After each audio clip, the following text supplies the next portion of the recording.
어제 주일하고 계속해서 예수님의 대제사장적 기도에 대해서 말씀을 나누고 있습니다. 본문을 설교 준비하려고 보니까 예전에 했던 겁니다. 기억하실지 모르겠습니다. 2019년 7월에 했었습니다.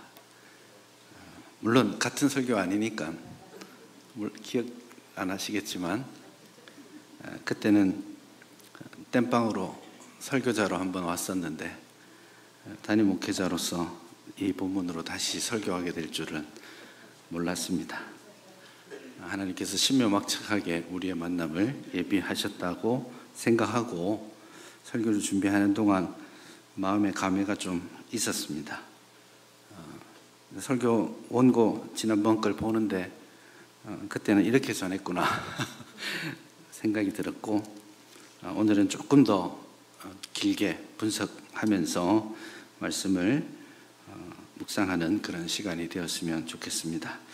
지금 예수님은 마지막 시간을 보내고 계십니다. 목요일 지금 저녁이죠. 목요일 저녁 식사하시고 그 이후에 강론하고 계시니까 사실은 몇 시간 후면 예수님이 사로잡히게 되십니다. 그리고 지금으로부터 약 12시간 안에 예수님은 모진 고초를 다 겪으시고 아침에 십자가에 못 박히는 그런 상황 가운데 있죠. 불과 얼마 남지 않은 마지막 시간에 예수님께서는 제자들에게 긴 말씀을 전하시고 또 그 제자들을 위해서 기도하고 계시는 겁니다. 13장 1절을 다시 한번 보시죠. 13장부터 모든 이야기가 시작되기 때문에 또 한번 가서 보십시다. 예수님께서 자기가 세상을 떠나 아버지께로 돌아가실 때가 이른 줄을 아시고, 그리고 나서 이런 말이 있죠. 세상에 있는 자기 사람들을 사랑하시되 끝까지 사랑하시느니라. 세상에 있는 자기 사람들, 지금 이 본문은 문맥상 제자들입니다. 예수님이 이제 떠나실 시간이 다 되었다고 확실히 느끼고 계시고, 그때 이제 마지막 여기 지금 옹기종기 앉아있는 철 모르게 있는 그 제자들을 보시면서 그들이 걱정도 되고 또 그들에게 하고 싶은 말, 당부하고 싶은 말, 여러 가지 복합적인 마음들을 가지고 말씀을 전하신 것이죠. 내가 이 제자들을 위해서 이 마지막 시간을 온전히 드렸으면 좋겠다. 또 한편으로는 예수님이 지금 아버지께로 돌아가실 때가 됐다는 거 아니에요. 이 제자들 아직 못 모르고 살아가고 있는데, 불과 며칠 전만 해도 예수님은 지금 예루살렘에 죽으러 오시는데 제자들은 야, 드디어 예수님 떠나가면 예수님 보자 우편에 혹은 좌편에 이제는 떵떵거리며 살 수 있겠구나, 그런 생각하면서 오는 제자들이었잖아요. 그런 모습을 보시면서 예수님의 마음이 또 한편으로는 굉장히 착잡하지 않으셨을까, 그런 생각입니다. 그럼에도 불구하고 남겨질 이 제자들을 생각하면서 내가 사랑하되 끝까지 사랑해야지, 그런 마음을 가지고 말씀도 전하시고 오늘 본문에 그들을 위해서 기도하시는 거죠. 그런 생각을 좀 하면서 예수님께 제자들을 위해서 기도하는 이 기도의 본문을 보면 기도하시는 예수님의 마음이 훨씬 더 간절하고 또 각별하게 느껴지리라 생각합니다. 주일 오전에 1절부터 5절까지 말씀을 전했었습니다. 이 본문은 예수님께서 당신이 가지셨던 마지막 사명을 완성하고자 하는 그런 기도의 내용이었고요. 이제는 오늘 읽은 6절부터 19절까지는 예수님이 떠나신 다음에 제자들에게 이 세상에 남겨진 제자들에게 닥쳐올 여러 일들을 생각하시면서 이 제자들을 위해서 기도하고 계시는 내용입니다. 이 기도의 내용은 사실 11절, 10절부터 조금 더 구체적으로 나오고 있습니다. 9절에 보시면 내가 그들을 위하여 비옵나니 이렇게 해서 이제 기도의 내용들이 나오는데, 그 전에 6절서부터 8절 사이에서 먼저 아주 중요하게 강조하고 전제하는 하나의 내용이 거기에 들어 있습니다. 제자들을 어떻게 지칭하는지 한번 보시죠. 6절을 보시면요, 세상 중에서 내게 주신 사람들에게 내가 아버지의 이름을 나타내었나이다. 제자들을 어떻게 표현하죠? 세상 중에서 내게 주신 사람들. 누가 주신 것이죠? 하나님께서. 아버지 하나님께서 세상 중에서 구별하여서 나에게 주신 그 사람들에게 예수님께서는 아버지의 이름을 나타내어 주셨습니다. 그러면서 이렇게 표현합니다. 그들은 아버지의 것이었는데 내게 주셨고 그들이 아버지의 말씀을 지켰습니다. 7절에도 또 나옵니다. 지금 그들은 아버지께서 내게 주신 것이 아버지께로부터 온 것을 알았다. 8절에 또 나옵니다. 나는 아버지께서 내게 주신 말씀들을 그들에게 주었습니다. 계속해서 아버지께서 나에게 주신 사람들, 그것을 실질적으로 10절에도 계속해서 말하고 꾸준히 아버지께서 나에게 주신 사람들이고 그들에게 아버지께서 나에게 주신 말씀을 전하였습니다. 그렇게 말씀하고 있습니다. 다 하나님 아버지께 속한 것이고 그리고 나에게 속한 것입니다. 이렇게 말씀합니다. 이게 참 중요한 전제인 것 같아요. 지금 제자들은 정확하게 깨닫지 못하고 있을 수도 있는데 몇 시간 후면 예수님이 돌아가십니다. 그리고 나면 두려운 마음에 뿔뿔이 흩어져서 세상 속으로 도망치게 될 겁니다. 그 얼마나 큰 충격이었겠습니까? 이제 예수님이 왕이 되시면 나도 한 자리 하리라 했는데 예수님은 정작 돌아가시고 야 이거 잘못 옆에 있다가 나도 지금 꼼짝없이 죽을 수밖에 없게 됐구나. 사태 파악할 겨를이 없습니다. 일단 도망치고 보자. 그렇게 도망치고 있는 제자들의 모습을 한번 상상해 보십시오. 근데 더 마음에 큰 충격은 진짜 메시아라고 믿고 있었는데 그분이 돌아가셨잖아요. 이제 이 삶을 어떻게 추스려야 될지 상상조차 하기도 어려운 시간들을 만나게 될 겁니다. 아마도 세상에 그냥 버려진 것 같은, 자기가 꿈꾸던 모든 것이 다 무너져 버린 것 같은 그런 순간들을 만나게 될 터인데, 그런데 예수님께서는 그런 제자들을 제일 먼저 이렇게 표현하고 계신 거죠. 아버지께서 내게 주신 자들이다. 원래 아버지의 것이었다. 그럼 지금도 아버지의 것이다.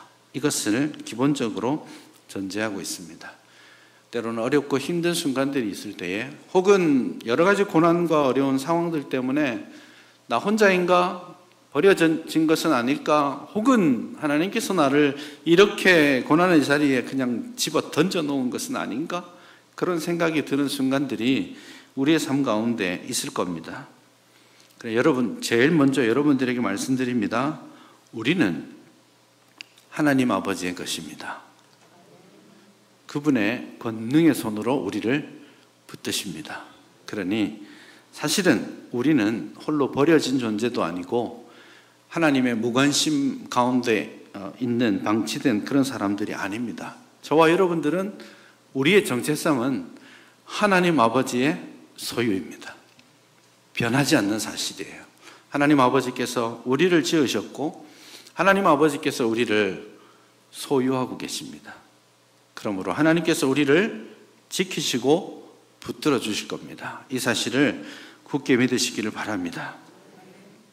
이 정체성, 내가 하나님의 소유야, 내가 하나님께서 구원하여 불러주신 하나님의 자녀야, 이 깨달음이 우리가 이 세상을 살아가는 모든 순간에 우리가 넘어지지 않도록 붙들어주는 토대가 될 것입니다.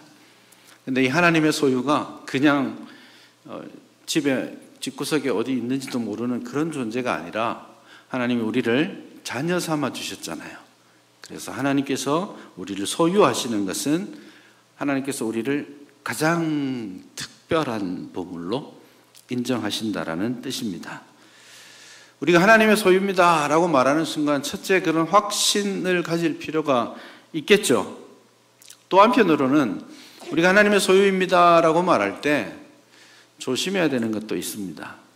제가 하나님께 속했습니다 라는 말을 하는 순간 내 삶이, 나의 것이, 내가 추구하는 삶의 자리가 내 것은 아니다 라는 것을 인정해야 합니다. 사실 온 인류의 역사가 하나님과 우리 사이에 소위 말하는 소유권 분쟁 역사입니다. 하나님이 내 것이야 하고 지으시고 너는 작은 왕으로서 내가 소유하고 있는 이것들을 잘 관리해야 돼 하고 아담과 하와에게 에덴 동산과 땅을 다스리는 권한을 주셨습니다. 땅을 다스리는 권한을 주셨지만 그것이 아담의 것, 하와의 것이 아니지 않습니까? 하나님의 것이고 그 하나님의 것을 잘 드러내는 것이 사명인데 태초의 그 사람들부터 하나님의 것임을, 자기가 하나님의 것임을 인정하지 않으려고 합니다. 선과 악의 지식의 나무 열매를 따서 먹었죠. 너무 맛있게 보여서 따먹은 겁니까? 그냥 입 즐거우려고 따먹은 것이 아닙니다. 사탄은 아담과 하와에게 이거 먹으면 너의 눈이 밝아져서 누구처럼 된다고 했어요? 하나님처럼 될 거야. 이게 문제의 본질입니다. 지나가다가 그냥 너무 맛있어 보여서 그냥 실수로 따먹은 것이 아니라 저거 먹으면 내가 하나님처럼 되어서 하나님 없이도 내가 스스로 내 삶을 결정하고 내가 원하는 것을 내가 선택하면서 살아갈 수 있지 않겠나? 하나님이 없어도 내가 왕 노릇하고 살 수 있지 않을까? 이런 기대를 가지고 그 선악과를 따먹은 겁니다. 태초부터 인간의 범죄의 본질은 나의 소유권이 내가 아니라 하나님께 있다는 사실을 부정하는 데서부터 출발하는 겁니다. 오늘 이 땅의 많은 문제들도 여기에 다 맞물려져 있다라는 생각을 저는 합니다. 그러므로 여러분, 예수님께서 제자들을 위해서 여러 제목으로 기도하시기 전에 너희들은 하나님의 것이야, 하나님의 소유야, 하나님께서 만들어 두신 하나님의 특별한 보물이야, 그렇게 말씀하고 계심을 믿으시기를 바랍니다. 그 말씀, 그 확신 가지고 오늘의 우리에게 주어진 삶들을 살아갈 수 있기를 바랍니다. 네, 하나님의 것이다 라고 고백하는 순간 우리는 6절을 한번 보시면요, 세상 중에서 내게 주신 사람들에게 내가 아버지의 이름을 나타내었죠. 하나님의 이름을 계시해 주셨습니다. 그런 의미에서 우리가 아는 하나님은 딱 본질적으로 예수 그리스도의 아버지 하나님입니다. 그래서 예수 그리스도 외에 하나님을 알 수 있는 길이 전혀 없는 겁니다. 오직 예수님만이 하나님을 알 수 있는 길이고 하나님을 만날 수 있는 길입니다. 왜냐? 예수님이 우리에게 하나님을 계시해 주셨으니까요. 그렇게 하나님의 이름을 나타내어 주시고요, 그들이 아버지의 것이었는데 내게 주셨고, 그리고 나니까 어떻게 해요? 그들은 아버지의 말씀을 지킵니다. 그렇게 말씀하고 있죠. 이게 소유권 분쟁의 핵심입니다. 우리가 하나님께 속했다는 말은 내 뜻과 내 계획, 내가 원하는 바가 아니라 하나님 아버지의 말씀을 듣고 그 말씀을 지키는 삶을 살아야 한다는 것입니다. 그래서 너는 하나님의 것이야 라고 말하고 나서는 너는 아버지의 말씀을 지키는 자야 라고 말씀하고 있는 겁니다. 그래서 우리가 제자가 되었다, 우리가 하나님의 자녀가 되었다, 그 신앙생활의 본질은 하나님을 알고 그 하나님을 온전히 믿고 그 하나님의 말씀에 순종하는 데 걸려 있습니다. 모든 것이 거기에 걸려 있습니다. 제가 3가지 단어를 말씀드렸죠. 하나님을 알고, 하나님을 믿고, 하나님의 말씀에 순종하는 것입니다. 여러분, 아는 것과 믿는 것은 차이가 있습니까? 차이가 있습니까? 알아도 안 믿을 수 있죠. 이론적으로는 가능하지만 성경에서는 아는 것과 믿는 것에 차이를 두지 않습니다. 특히 신앙은 그래요. 하나님을 안다라는 말은 본문에서는 하나님을 믿는다라는 말과 같습니다. 본질적으로 하나님을 알게 되잖아요. 그러면 믿어야 돼요? 안 믿어야 돼요? 믿어야 됩니다. 하나님을 알았는데 안 믿는다? 그러면 하나님 모르는 겁니다. 그래서 하나님을 안다라는 말은 하나님을 믿는다라는 말과 똑같은 말입니다. 7절을 보시면 그들이 내게 주신 것이 다 아버지께로부터 온 것인 줄 압니다. 그렇게 말하고 8절도 보시면 내가 아버지께로부터 나온 줄을 참으로 아오며, 그 다음에 한 번 더 반복하는데 아버지께서 나를 보내신 줄도 믿었습니다. 여기에 8절에 보면 알고 믿습니다. 그렇게 본문이 말씀하고 있죠.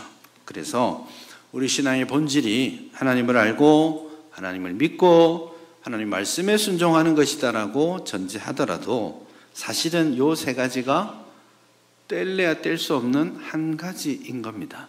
아는 자는, 하나님을 진짜로 아는 자는 하나님을 정말 믿게 될 것이고, 하나님을 정말 믿는 자는 그 말씀을 듣고 순종하게 됩니다. 그래서 이 세 가지가 우리 신앙생활의 기본 본질이라 할지라도 본질적으로는 이 세 가지가 알고 믿고 순종하는 것이 하나이라는 것, 그것을 우리가 확인할 수 있겠습니다. 알았습니다. 믿었습니다. 그리고 나서 앞에 나와 있었죠. 6절에서 아버지의 말씀을 지켰습니다. 이 세 가지가 여러분 가운데 잘 작동했으면 좋겠습니다. 이게 신앙생활입니다. 예수님이 지금 홀로 남겨진 우리에게 이것을 지키라고 말씀하시는 거예요. 우리가 아버지의 소유고 그 아버지를 알고 그 아버지를 믿고 그 아버지의 말씀에 순종하고 살아가는 것. 참 단순한 거죠, 신앙생활이. 근데 이게 쉽지만은 않습니다. 왜 그러냐면 우리가 하늘나라에서 이렇게 사는 건 아닙니다. 하나님을 알고 하나님을 믿고 순종하는 삶을 천국에서 하라고 하면 얼마나 좋겠습니까? 어렵지 않을 것 같아요, 거기서는. 그렇지만 여기 이 땅에서는 엄연히 여전히 이 땅 가운데 불법과 불의가 있고 사탄의 권세가 여기 우리를 무너뜨리려고 노력하고 있고, 무엇보다도 우리의 악한 본성이 여전히 살아서 하나님의 말씀보다는, 하나님 자신보다는 내 욕심과 내가 추구하는 바를 더 귀하게 우선순위를 삼아갈 때가 있기 때문이죠. 그래서 현실 속에서 하나님을 알고 믿고 순종하는 것이 어려워지는 겁니다. 이것을 예수님께서 잘 아셨기 때문에 이렇게 말씀하신 다음에 예수님께서 제자들을 위해서 기도하시는 겁니다. 이렇게 말하고 나니까 걱정이 없어지거든요. 하나님을 알고 믿고 순종하라 이렇게 말하고 나니까 제자들을 싹 보니까 마음이 좀 답답해지는 거예요. 얘네들 참 큰일이구나, 그런 생각을 하시고는 이제 예수님께서 내가 그들을 위해서 빕니다. 하나님께서 내게 주신 그 자들을 위해서 빕니다. 그렇게 기도하면서 예수님께서 이 엄혹한 현실, 세상 가운데서 살아내야만 하는 제자들, 어려운 현실들을 만나고 사탄이 공격하는 이 영적인 전쟁의 자리에서 이들이 잘 성공하기 위해서 필요한 것들을 위해서 기도합니다. 그 기도가 오늘 본문에 크게 말하면 한 4가지 정도로 요약해서 말씀드릴 수 있겠습니다. 첫 번째 기도 제목은 11절입니다. 한번 따라 합시다. 아버지의 이름으로 그들을 보전해 주옵소서. 11절에 보시면 거룩하신 아버지여 내게 주신 아버지의 이름으로 그들을 보전하사. 보전해 주십시오. 보전하고 지켜주십시오. 그렇게 말합니다. 12절에서도 내가 그들과 함께 있을 때 내게 주신 아버지의 이름으로 그들을 보전하고 지켰습니다. 그렇게 말합니다. 세상은 제자들을 버려두지 않을 겁니다. 미워하고 핍박하고 때로는 유혹하고 미혹하게 할 것입니다. 세상이 저와 여러분들을 그냥 버려두지 않을 겁니다. 우리를 미워하게 될 것이고 때로는 우리를 핍박하고 위협할 것입니다. 때로는 세상에 아름답다고 여겨지는 것들을 우리 눈에 두어서 우리를 유혹하게 할 겁니다. 왜냐하면 세상이 우리를 미워하는 이유는 세상이 우리의 주님이신 예수님을 미워했기 때문입니다. 그들이 하나님 아버지께 속하지 않았기 때문에 하나님 아버지께 속한 자들을 미워하는 겁니다. 세상이 나를 미워할 때 그러면 어떻게 반응하는 게 맞겠습니까? 세상이 나를 미워해요. 그러면 너무 억울해, 힘들어 이렇게 말할 것이 아니고 주소가 다르네 이 생각을 먼저 하셔야 됩니다. 너랑 나랑 사는 곳이 다르구나. 너랑 나랑 다스림 받는 데가 다르구나. 나라가 다르구나. 그러니 네가 나를 미워하지. 이렇게 생각하셔야 됩니다. 요한복음 15장 18절에 보면 세상이 너희를 미워하면 너희보다 나를 먼저 미워한 줄 알아라. 그러니 세상이 나를 미워할 때, 세상이 여러분들을 고달프게 하고 어렵게 만들 때, 그때 우리가 제일 먼저 생각해야 될 것은 우리를 위해 미움받으신 예수님, 그분을 따라가는 삶이구나. 여러분 거꾸로 한번 생각해 봅시다. 세상이 여러분을 미워하지 않아요. 이게 무슨 뜻일까요? 세상이 여러분을 미워하지 않으면 그 말은 세상의 주관자인 사탄이 여러분을 딱 보기에 우리 편이네 생각하는 겁니다. 그래서 세상이 나를 미워하지 않으면 세상이 나를 사랑하는 것이라고 간주하셔야 됩니다. 그래서 미움이 없다, 위협이 없다, 실패와 손해 가운데 갈등과 어려움이 없다, 그러면 진짜 내가 버려진 자인가 생각하셔야 됩니다. 이게 우리 하나님 나라에 속한 성도와 이 세상에 속한 사람들의 본질적인 차이입니다. 사탄은 끊임없이 우리를 삼키려고 할 겁니다. 때로는 우는 사자와 같이, 때로는 광명한 천사와 같이 나타나서 우리를 유혹하고 미워하고 위협하고 사랑하도록 하고, 그런 여러 가지 패턴을 통해서 우리를 넘어지게 하겠지만 여러분 정신 바짝 차리셔야 됩니다. 예수님이 걱정이 많이 되셨어요. 제자들을 보면서, 우리를 보면서도 예수님이 꽤 걱정하실 겁니다. 저 녀석 좀 잘 좀 지켜주십시오 하나님. 그렇게 제일 먼저 기도하고 있지 않습니까? 우리 앞서 미움받으신 예수님의 길을 충실하게 잘 따라갈 수 있기를 바랍니다.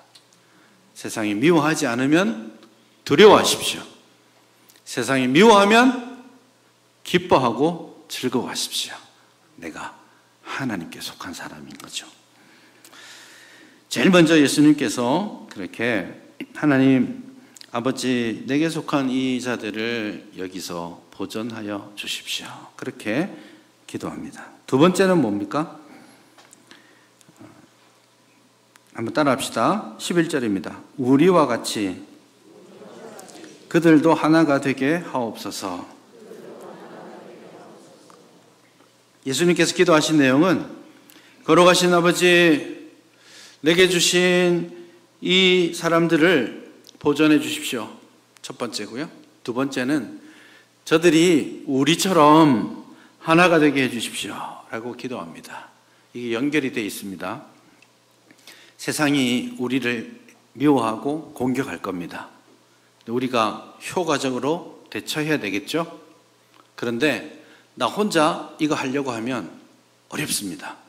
사탄이 작전을 세워서 악의 세력과 세상의 악한 제도와 시스템을 통해서 우리를 다 방면으로 밀어붙일 거예요. 나 혼자 딱 서면 절대 이길 수 없습니다. 그렇기 때문에 보전해 주십시오라고 한 다음에 이 전선을 함께 할 수 있도록 그들이 힘을 모아서 연합할 수 있도록 해달라고 기도하는 것입니다. 하나됨의 기준이 무엇입니까? 11절에 보면 우리와 같이 그들도 하나가 되게 하옵소서. 여기 우리와 같이는 누굽니까? 하나님. 예수님이 지금 아버지 우리와 같이라고 했으니까 예수님과 하나님 아버지를 여기에서 포함하는 거겠죠. 성경에서 말하는 기본적인 원리대로 말씀드리자면 성삼위 하나님, 삼위일체 하나님께서 온전히 연합하고 하나가 된 것처럼 우리 신자들도 서로 하나가 되게 해 주십시오 라고 그렇게 기도하는 것입니다.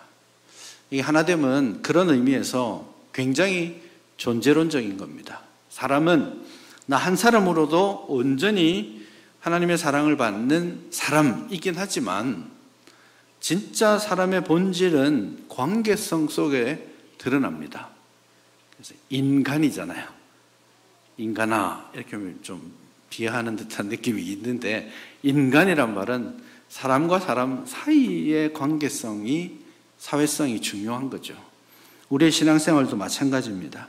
우리가 섬기고 따르는 주님이 삼위 하나님이세요. 그 하나님께서 존재론적으로 독립된 세 분이시지만 온전히 연합하고 하나이신 것처럼 우리는 다 다른 사람이고 다른 삶의 자리에서 여기에 앉아 있지만 오직 예수 그리스도와 머리라는 고백을 함께 함으로써 그리스도의 몸된 공동체 한 몸을 이룰 수 있어야 됩니다. 이게 하나님께서 태초에 우리에게 허락하신 제도 속에 그대로 남아있는 거예요. 첫째는 결혼. 남녀가 만나서 사랑하고 결혼하면서 둘이 한 몸을 이루라. 그렇게 말하죠. 일단 독립적으로 살잖아요. 근데 성경은 둘이 하나가 되라. 이렇게 말씀하시죠. 이 원리가 삼위 하나님의 형상을 닮아내기 때문입니다. 똑같은 맥락에서 신자들은 교회에 와서 예수 믿고 예수 믿는 믿음 안에서 서로 하나가 되어야 됩니다. 누구처럼요? 삼위 하나님처럼. 이 기준이 얼마나 무서운 건지 몰라요. 얼마나 하나 되려고 노력해야 하나님처럼 닮아갈 수 있을까요? 그래서 이 하나됨을 위해서 우리가 정말 열심히 노력해야 합니다. 이게 하나님께서 예수님이 이 땅을 떠나시기 전에 우리를 위해 기도하셨던 내용입니다. 하나님 보전해 주십시오. 이거는 조금 추상적인 맥락이 있잖아요. 근데 그 보전을 위한 실질적인 우리의 노력은 어디에서부터 시작되는 겁니까? 하나됨에서부터 시작되는 거예요.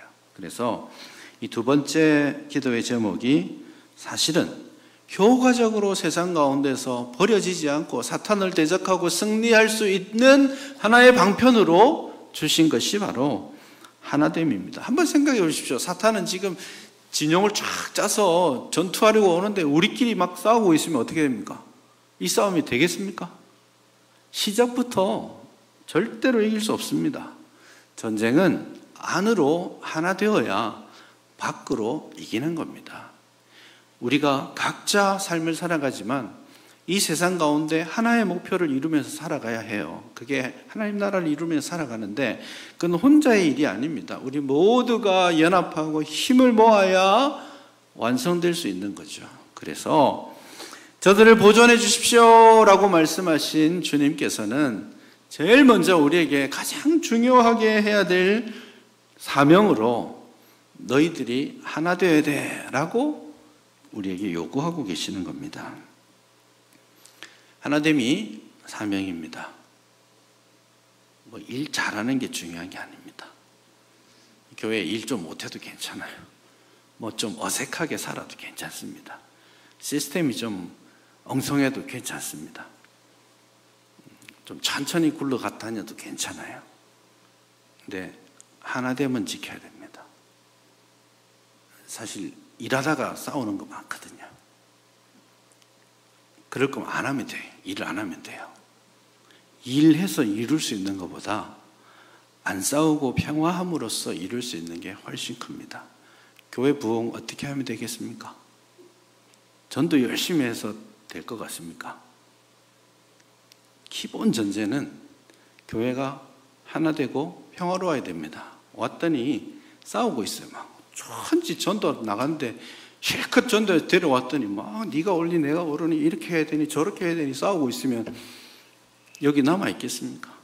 진짜 하나됨이 능력이고 하나됨이 사명이고 하나됨이 부흥입니다. 그런 의미에서 하나됨에 대한 고민들을 많이 해야 합니다. 현실이 어떻습니까? 이 땅의 현실을 한번 보세요. 교회가 하나됨을 강조하지만 이 하나됨을 이루기 위해서 어떻게 노력하고 있는지 안타까울 뿐입니다. 힘써 하나됨을 지키고 그거 지켜내기 위해서 희생하고 노력하지 않으면 우리 안에 있는 악한 본성, 사탄의 공격 이런 것들이 끊임없이 순식간에 순간순간마다 우리의 영성이 떨어지는 그 순간에 분열의 씨앗을 계속 심어 놓을 거예요. 끊임없이 목사와 교인들이 나뉘어지게 하고 교인과 교인들 사이가 나뉘어지게 하고 어른들과 젊은이 사이가 나뉘어지게 하고 계속해서 사탄은 교회를 분열되게 만들 겁니다. 예수님이 21세기 이 한국교회, 우리 교회 포함해서 모든 한국교회 오시면 기분 좋으시겠습니까? 예수님은 지금 가시기 전에 제발 저들이 하나 되게 해주십시오 이렇게 했는데 예수님이 지금 교단별로 찾아가려면 3년 걸립니다. 우리나라 고신 뭐 합동에 진짜 많습니다. 합동개혁, 합동보수, 진리 뭐 어쩌고저쩌고 이렇게 하면 수십 개의 교단이 있고 교단의 총회장이 있고 다 있습니다. 어쩌다가 이렇게 나뉘어졌는지 모르겠어요. 정말 진리를 사수하기 위해서 나뉘어져야만 하는 순간들이 있을 겁니다. 그건 어쩔 수 없는 일이에요. 그렇지만 글쎄요, 크고 작은 여러 문제들 그거를 서로 화합하지 못해서 나뉘어지고 또 나뉘어집니다. 교회들도 바람 잘 날이 없어요. 우리 교회는 바람이 잘 자라요. 괜찮습니다. 근데 광풍이 부는 교회들이 많습니다. 몇 달에 한 번씩 뭐 노예하면 꼭 그런 이야기 나옵니다. 참 많이 다퉈요. 그렇지만 예수님이 진짜 우리에게 원하셨던 거 하나됨입니다. 하나님 아버지, 우리와 같이 그들도 하나가 되게 해 주십시오. 이 절박한 마음으로 기도하신 거예요. 이게 얼마나 힘든지 예수님 아시기 때문에. 그래서 여러분 힘써서 우리 하나됨을 지킵시다. 수십 년 걸려 세울 수 있지만 무너뜨리는데 하루 안 걸립니다. 이 분열이 얼마나 무서운지 몰라요. 한번 무너지면 수십 년 걸려야 다시 돌아갑니다.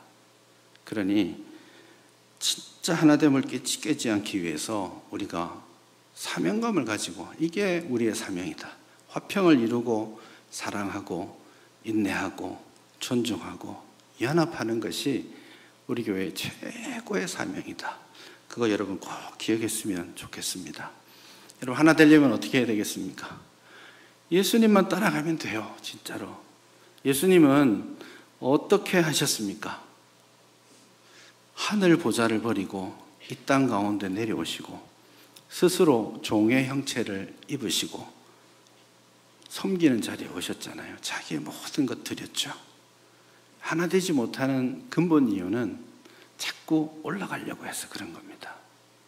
너보다 내가 낫잖아, 너보다 내가 길잖아, 뭐 별의별 이유를 가지고 올라가려고 그래요. 예수님은 올라가서 만날 수 있는 분이 아닙니다. 눈을 들어서 예수님 보이는 게 아니에요. 예수님은 낮은 데로 오셨잖아요.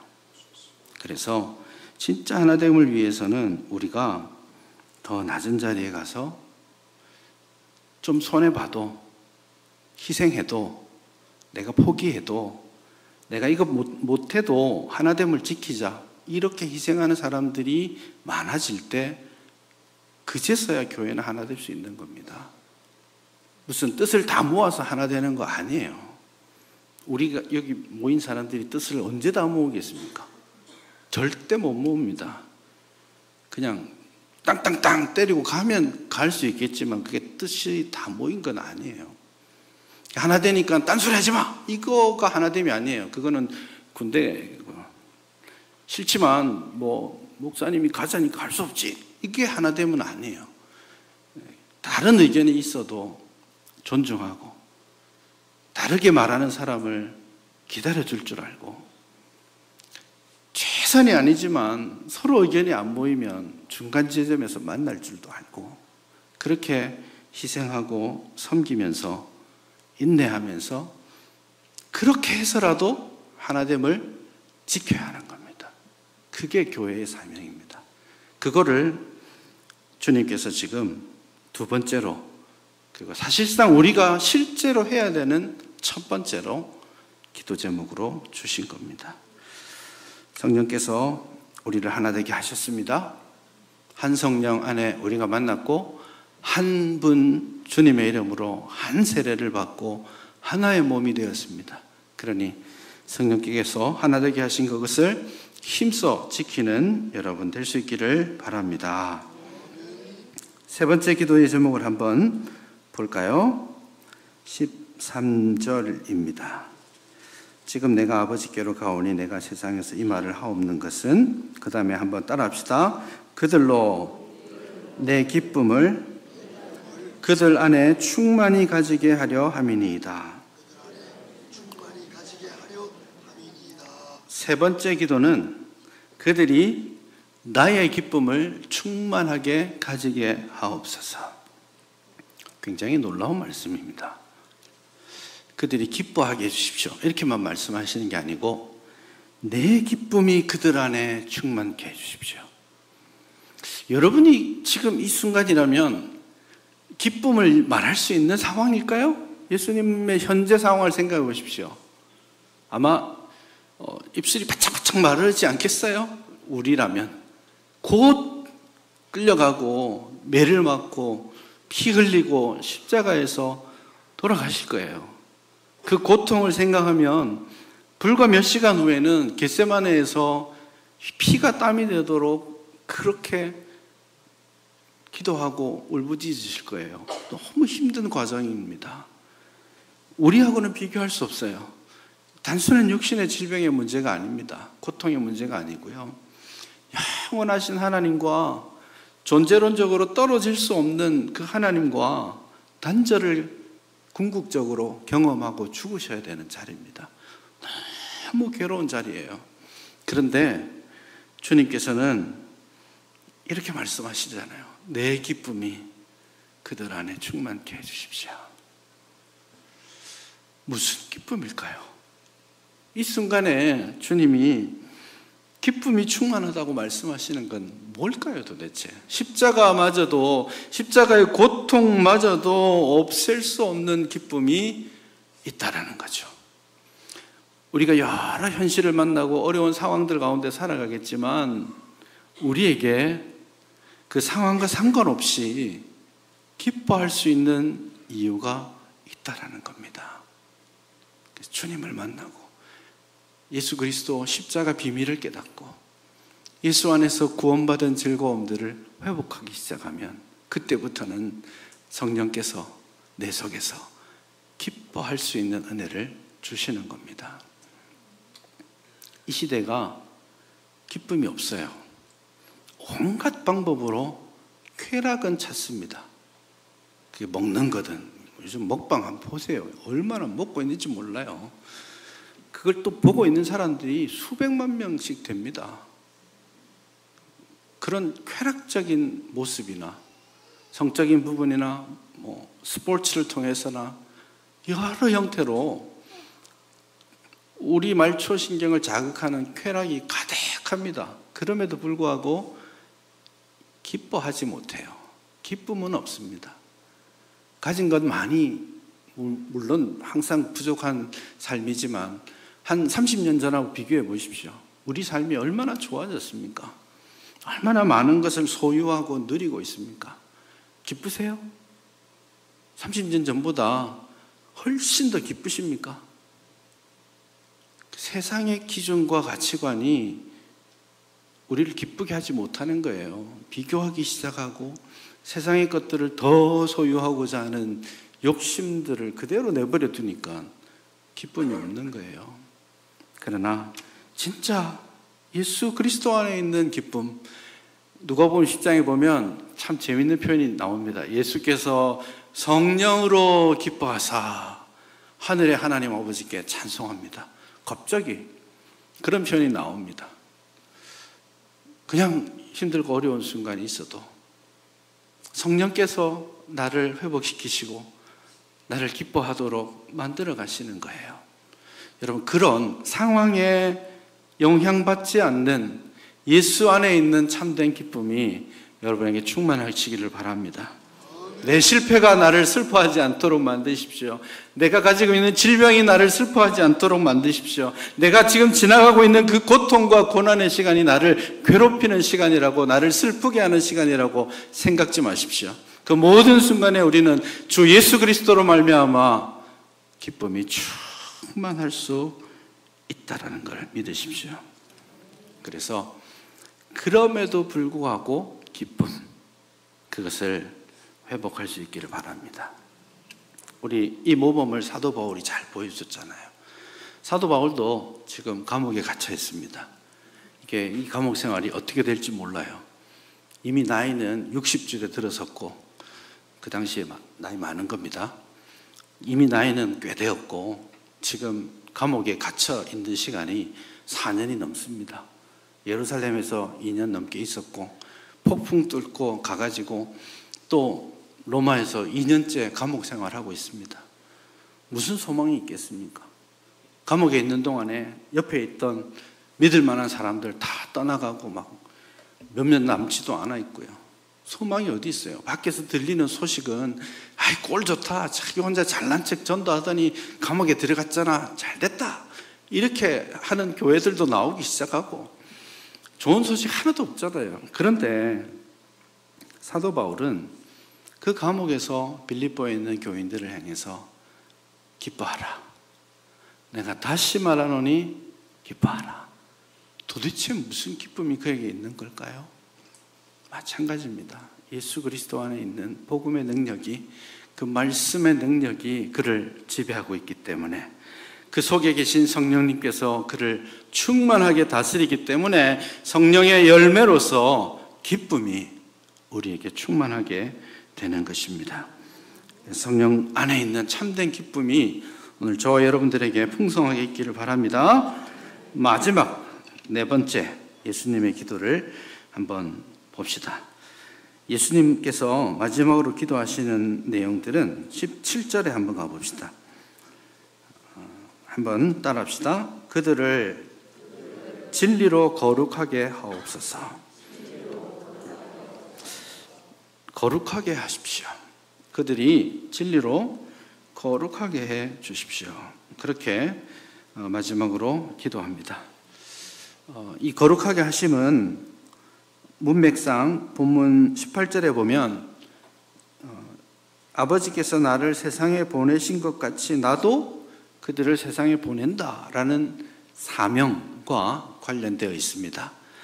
거룩과 사명을 함께 연결해서 가야 되는데, 그 부분은 오는 금요일에 마지막 20절 이하에 나오는 부분에서 조금 더 다루기로 하고요.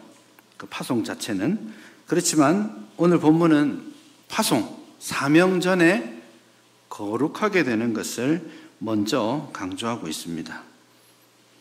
거룩하게 되는 것이 단순히 쉬운 일은 아닙니다. 일단 거룩의 속성 자체가 우리에게 있는 것이 아니라 하나님께 있습니다.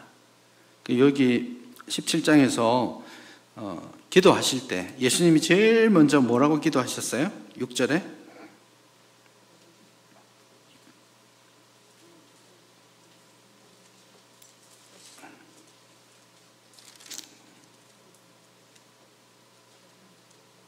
죄송합니다. 11절입니다. 11절서부터 기도가 나와 있는데 기도할 때 하나님을 어떻게 부릅니까?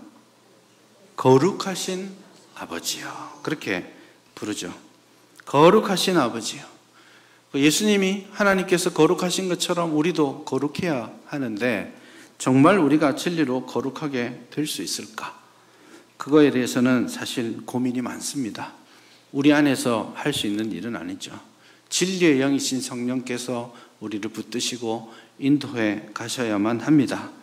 그리고 그 거룩하신 하나님 아버지를 알아가고 그분을 닮아갈 때 더 거룩으로 접근해 갈 수가 있습니다.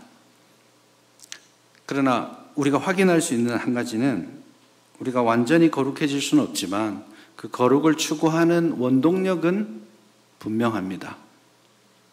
진리로 거룩하게 되는 것.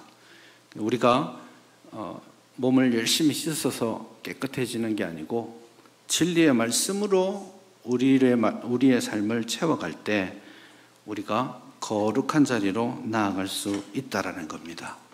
하지만 여러분, 진리를 받는다고 우리가 거룩하게 되는 것은 아닙니다. 그렇지 않습니까? 신앙생활 오래 하면 할수록 더 거룩해집니까? 제대로 신앙생활하는 사람이라면 더 거룩해지지 않는다는 것을 알게 될 겁니다. 신앙생활 제대로 못하는 사람들이 좀 다니면서 내가 괜찮아진 줄 아는데 착각이죠. 그러나 정말 하나님께 가까이 가면 갈수록 나의 숨겨진 죄악까지 다 드러나기 때문에 거룩은 가까이 갈수록 멀어지는 거예요. 그렇기 때문에 하나님 진리로 우리를 거룩하게 해주십시오. 이렇게 말했을 때 사실 마음에 부담이 생깁니다.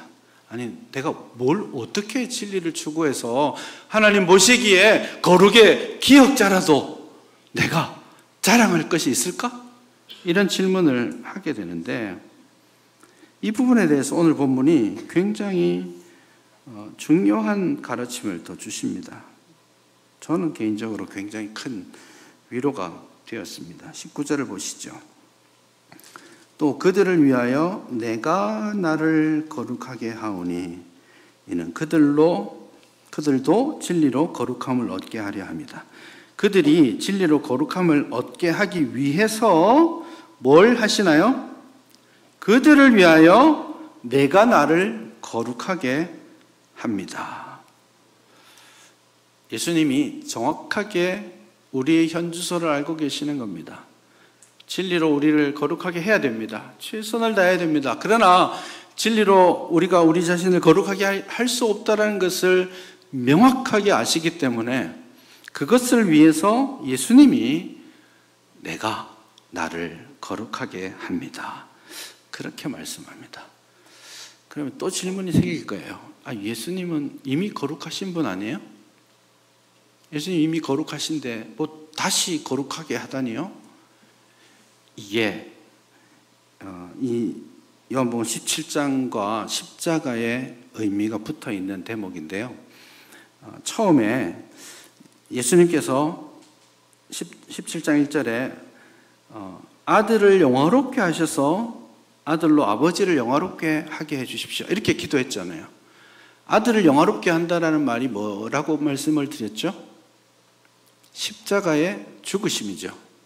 그것이 영화롭게 되는 거라고 표현했다면 지금 19절에서는 거룩을 위해서 예수님께서 십자가의 죽으심을 당하겠다라는 의지를 여기에서 표현하는 겁니다. 그래서 그들을 위하여 내가 나를 거룩하게 하오니 무엇을 위해서요? 십자가를 위해서. 십자가에서 예수님의 거룩이 무슨 의미가 생기는 거예요? 예수님은 지금 당신을 십자가에서 보혈의 피를 흘리고 죽을 어린 양, 흠없고 점없는 거룩한 어린 양으로 당신을 지금 보여주시는 겁니다. 그러니까 이 말은 예수님이 지금 십자가의 대속적 죽으심으로 말미암아서 우리가 궁극적으로 진리로 거룩하게 되는 겁니다. 이게 굉장히 중요한 출발입니다. 내가 수고하고 노력해서 더 거룩하게 되어가는 것이 아니라 내 거룩은 보혈을 흘리시고 죽으신 예수 그리스도를 믿는 믿음 가운데 예수님이 어린 양으로서 나의 죄를 대속해서 십자가에서 죽으심으로 말미암아서 내 거룩은 확보가 되었고 그 거룩의 토대 위에서 정말 이제는 나도 하나님을 위해 주님이 받으시기에 합당한 제물이 되기 위해 주님이 기뻐하시는 거룩한 산 제물이 되기 위해서 진리로 나를 거룩하게 하게 해가는 겁니다. 이게 진짜 복음이고 은혜인 것이죠. 우리는 십자가에 못 박혀 죽으시고 부활하신 예수 그리스도로 말미암아 거룩하게 되었습니다. 그 믿음을 굳게 가지시고 나를 거룩하게 하신 그 주님의 십자가 생각하고 이제 나도 또한 나의 십자가를 짐으로써 진짜 하나님 받으시기에 합당한 구별된 거룩한 구별된 산제물이 되었으면 좋겠다. 그게 우리의 소원이 되어야 할 줄 믿습니다. 그 은혜 위에 최선의 삶을 하나님 앞에 드리는 우리 모두가 될 수 있기를 바랍니다.